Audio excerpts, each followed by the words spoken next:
Milwaukee with its 49th win of the season despite Beal's 55-point night, and it is a significant one. I told you he had 53 yesterday, 55 today. That makes him the first player to score 50, not just in consecutive games, but on back-to-back nights since Kobe Bryant back in 2007.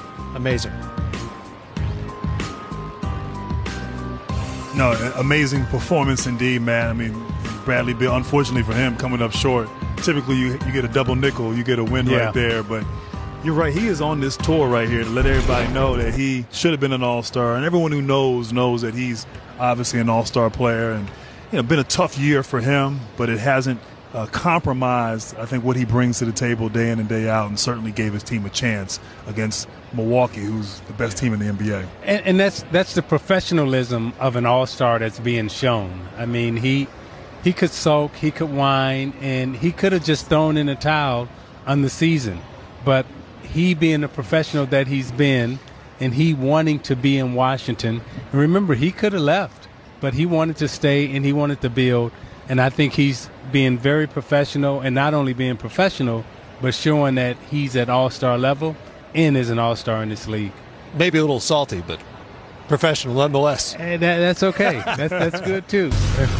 Got losses in both those 50-point games, by the way. That's kind of been the story of the Wizards season. Game one of our doubleheader tonight, you saw the Hawks in Philadelphia. Hawks not good on the road. Philadelphia is almost unbeatable at home, especially when Joel Embiid is playing like he did tonight, because he was dominant, and Atlanta had no answers for him when he was anywhere near the rim. And, Matt, this is what you like. Joel Embiid on the block, in the paint, really unguardable when he's down there. Showed it tonight here throughout the entire game. Sixers put up 41 in the first quarter. They led by 17 at the half, but the Hawks come back with 40 in the third of their own. Trae Young making things happen.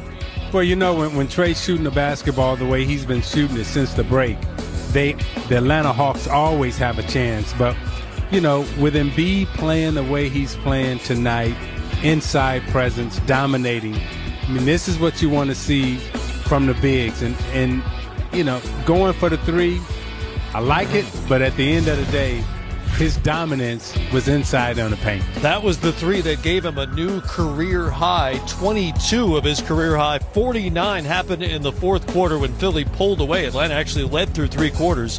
And the 76ers have now won 5 of 6, and they are an incredible 27-2 on their home floor this season.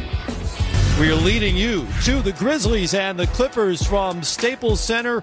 Kawhi Leonard and Paul George are both available and ready to go tonight. The Clips are 17-7 when they've had that star duo on the floor for them this year. That's coming up in just a few minutes here on NBA TV.